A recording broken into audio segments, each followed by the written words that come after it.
Hi అండి అందరికీ. Cross belt వేసేటప్పుడు క్రాస్ బెల్ట్ పైనుంచి నీట్గా రావాలి అంటే మనము లోపలికి కచ్చిపోయేటట్టు చూసుకోవాలి.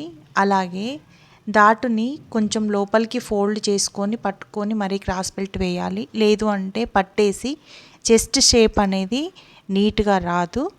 ఈ వీడియోలో అయితే నేను ఆ విధంగా చూపించాను, ఒకసారి చూడండి.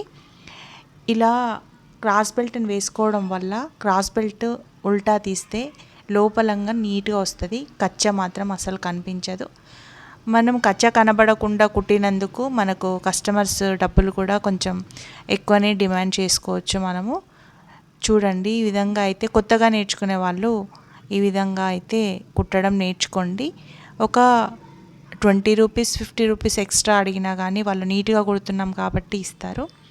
ఉక్స్ల పట్టి లూపుల పట్టి వేయడానికి నేనైతే లూపుల పట్టి ఇప్పుడు తీసుకున్నాను. లూపుల పట్టి వేసినప్పుడు అలా కింది నుంచి వేసి పైకి ఫోల్డ్ చేసి నీట్గా కుట్టుకోవాలి. అలా కుట్టుకున్నప్పుడు మనకు ఫ్రంట్ నెక్ ఎంత ఉందో అయితే చూసుకోవాలి. ఫ్రంట్ నెక్లు రెండు చూసుకోవాలి. అట్లా చూసుకుంటే మనకు కుట్టిన తర్వాత వాళ్ళకి ఎక్కువ తక్కువ అయ్యిందనే ప్రాబ్లం అయితే రాదు.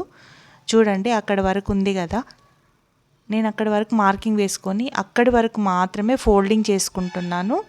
ఎక్కడి వరకు ఉందో అక్కడి వరకు ఫోల్డింగ్ చేసుకొని కుట్టడం వల్ల మనకు ఎంతో కటింగ్లో అయినా సరే కుట్టడంలో అయినా కొంచెం ఎక్కువ తక్కువ వస్తుంది. దాన్ని సరిచూసుకుంటూ కుడితేనే ఆ బ్లౌజ్ పర్ఫెక్ట్గా సెట్ అవుతుంది. అన్నీ కరెక్ట్గా కట్ చేసినాం కదా అని కరెక్ట్గా చూసుకోకుండా నార్మల్గా మనం ఎట్లా పడితే అట్లా కుట్టినాం అనుకోండి, ఫ్రంట్ నెక్ కానీ ఉక్స్ల పట్టి లూపుల పట్టి అలాంటివి ఏదో ఒకటి తేడా వస్తూనే ఉంటుంది. సో మనము ప్రతి ఒక్కటి చెక్ చేసుకుంటూ కుట్టినాం అనుకోండి, కస్టమర్ దగ్గర రిమార్క్ ఉండదు, బ్లౌజ్ పర్ఫెక్ట్గా సెట్ అవుతుంది.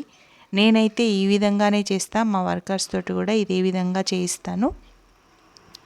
ఇప్పుడు ఉక్స్ల పట్టి వేస్తున్నాను. ఉక్స్ల పట్టి వేసేటప్పుడు పైనుండి క్లాత్ని అయితే ఈ వీడియోలో చూపిస్తున్నట్టు పెట్టుకోవాలి. నెక్స్ట్ వచ్చేసి అందరికీ ఉక్స్ల పట్టి కొంచెము ఎక్కువగానే వస్తుంది. సో వెనకాల క్లాత్ని నొక్కి పట్టి వీడియోలో చూపిస్తున్నట్టు నొక్కి పట్టి కుడితే ఉక్స్ల పట్టి లూపుల పట్టి అయితే కరెక్ట్గా వస్తుంది. మళ్ళీ ఒకసారి మనము లూపుల పట్టి పైన ఉక్స్ల పట్టి పెట్టి చూసిన తర్వాత మనం గనక మళ్ళీ ఇంకా నెక్స్ట్ స్టిచ్ వేస్తే మళ్ళీ విప్పడానికి అనేది ఛాన్స్ ఉండదు, ఎక్కువ మాత్రం రాదు. చూడండి, ఈ వీడియోలో చూపిస్తున్న విధంగా అయితే మీరు అలాగే ఫాలో అవ్వండి. ముందు నెక్ కూడా చాలా రౌండ్గా వస్తుంది. ఈ వీడియో కనుక నచ్చితే ఒక చిన్న లైక్ చేయండి.